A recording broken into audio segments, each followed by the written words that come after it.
Hello, my Juicy co-creators. Lilu here. I'm on the Juicy Living Tour in Sweden today, south of Sweden, with this beautiful weather with Anders in your backyard. I love it. Thank you. Thank you. So nice to meet you, Lilu. Thank you. Nice to meet you too, and speak about a topic that I haven't covered yet, and I think it's an important one to learn about. And then people, of course, I'm not saying to do this. I'm just putting the information out so people can check inside what if it feels right for them. We're talking here about colloidal silver. I have a hard time to say that name, right? Colloidal silver, yeah. Silver.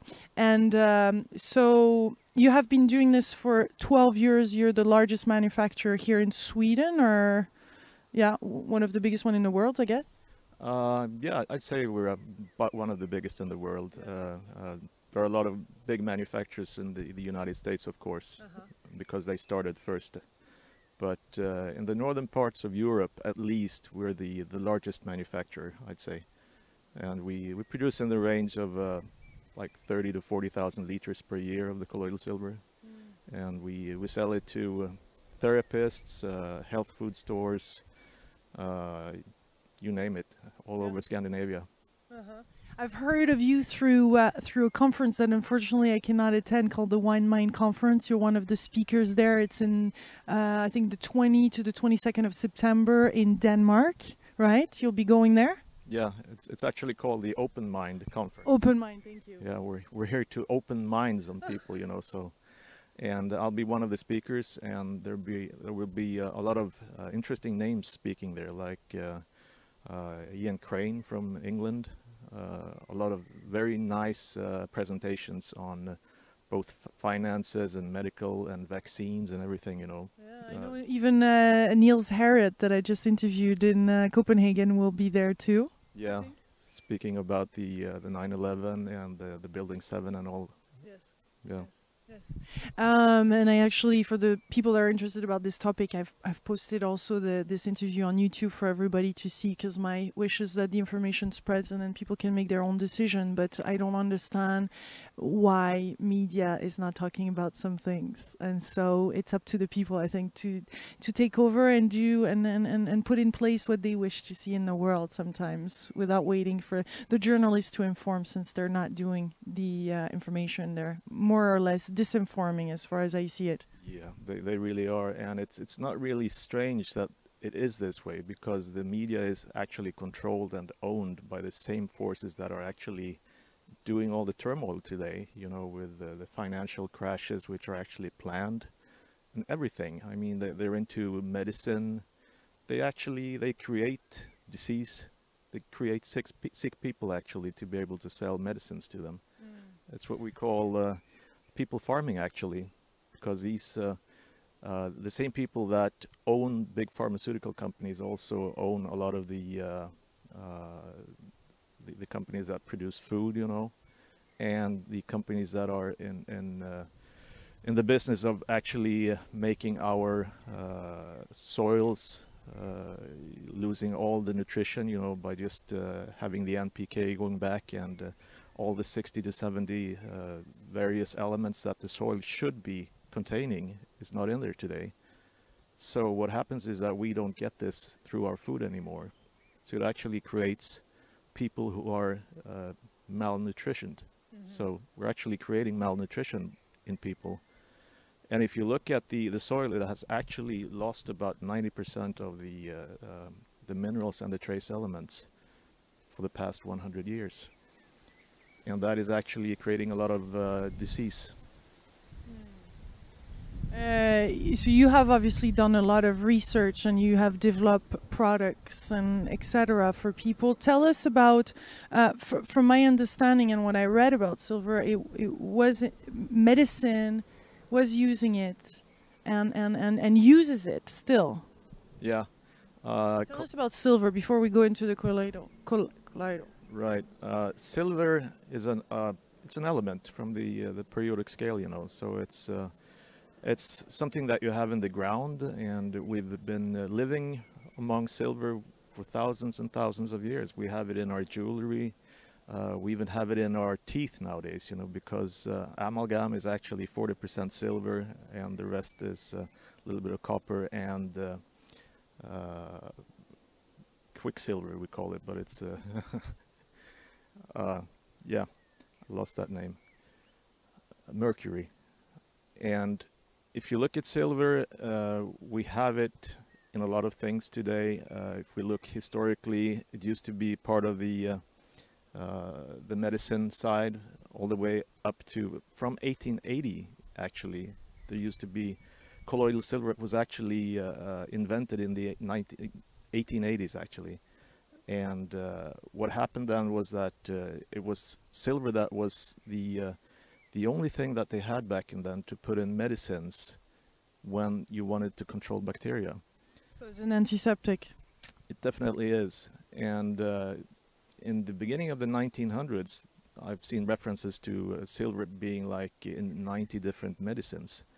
But then they actually they invented the antibiotics, the penicillin, back in 1928-29, and all of a sudden everybody lost interest in silver because silver wasn't patentable the way that the penicillin was. So Less money. less money, yeah. But the interesting thing about silver in the way that we work with it today, which is an electrocolloidal silver, which means that you take silver and you put it into solution with water through an electrical process. So it's silver in it's actually an ionic state, which means an atom that has lost an electron. So it's the smallest particle you can ever get in silver. It's what we have in this product. And why is that better? Because the thing with the silver is actually that it has a better effect if it's as small as possible, because you get a very large surface area that you cover the bacteria with, or the fungus, or the virus. Because the great thing about this product is that it's really capable of actually killing both bacteria, fungus and virus, and even one-celled organisms. So it's really good on malaria, for example, and a lot of companies are starting to use this and spread this in Africa now, where you actually see a lot of good results on malaria. I've heard stories that you can actually get rid of malaria within 2 days if you start using it.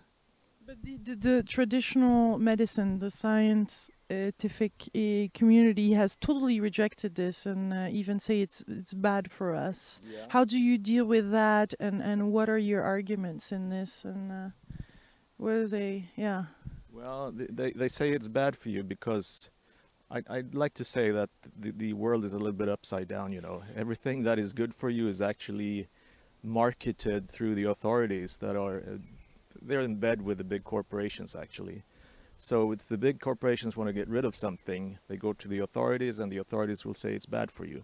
And it's really the other way around. It's actually very good for you, beneficial. And I mean, tell us more about that, this beneficial part compared to what they're saying. Oh yeah, when it comes to silver, I mean, it's if you start looking at what happened through the if you go back to the chemical fertilizers that we're spreading on our soil, which actually brings up malnutrition within the produce that we're producing on the soil.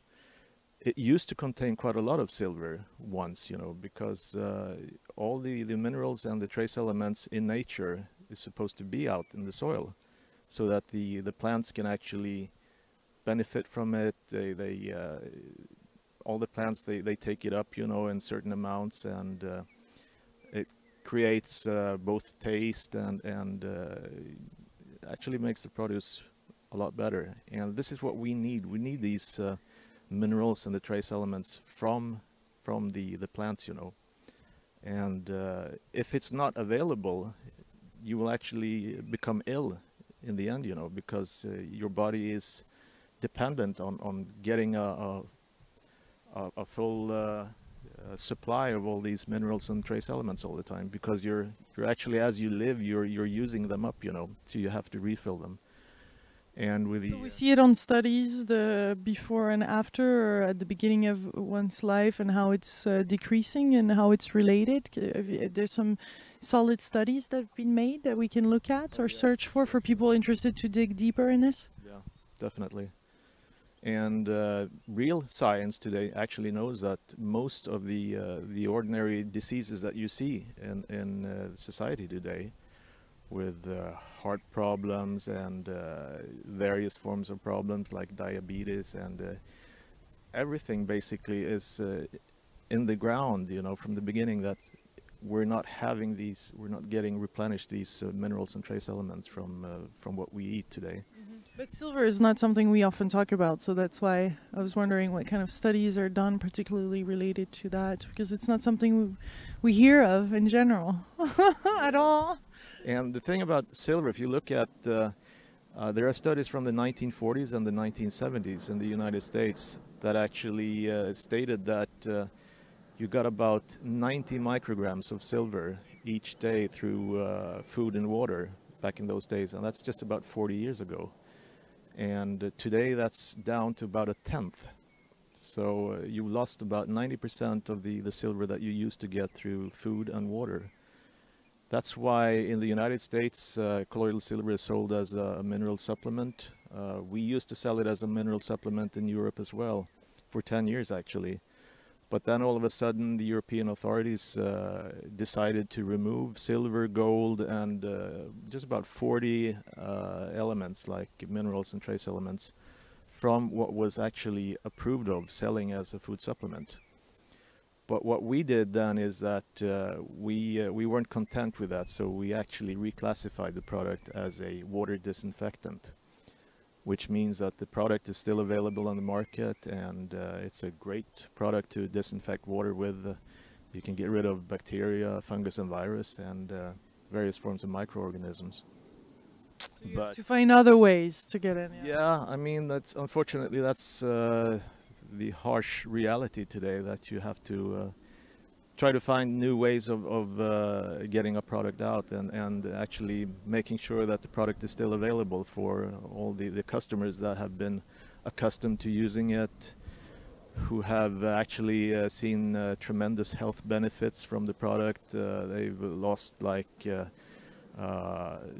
various forms of ailments that they've been going to the hospitals for 20-30 years with, and just getting antibiotics, for example. But with silver, we have a lot of results showing that they actually get well by using the product, you know. I'll tell you, because I'm going to try on my rosacea. We'll see. I mean, the proof is in the pudding. Right. And I've heard lots of stories with people having rosacea. What other diseases do you hear? Oh, Can you talk about it? Yeah, sure. There's so many diseases that are caused by microorganisms in one way or another.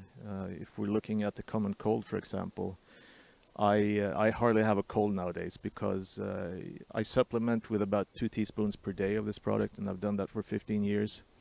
If I should get a cold anyway, I usually do what I call a silver cocktail, which is you actually mix 50% or half of colloidal silver with half of something that contains alcohol in it. And I usually use red wine myself. And then you actually end the recipe with having some freshly squeezed lemon juice inside it as well. Basically a silver cocktail. We call it a silver grogg in Swedish. But what this does actually is that you know, there are about 300 different types of viruses that can give you a common cold, and it's really hard to tell which type of virus it is. And 2 basic viruses are called, the first one is called a naked virus. It doesn't have any problem with the colloidal silver doesn't have any problem getting inside that virus. And if you're looking at another type of virus which is called a lipid virus, it's a little bit harder because a lipid virus has a lipid coating. It's a fat coating around the virus. So that's where we need the alcohol, because the alcohol actually dissolves the lipid, the fat. And then the silver can get in. Right. And if you put some lemon in as well, you know, the citric acid would also help dissolve the outer layer on the virus. And if you take like a teaspoon every 5 minutes of this, keep it in your mouth for a while, a minute maybe, and then you swallow it, and you do this continuously for an hour or two. Usually any cold that you're sensing it during the day will actually be gone before you go to bed, you know.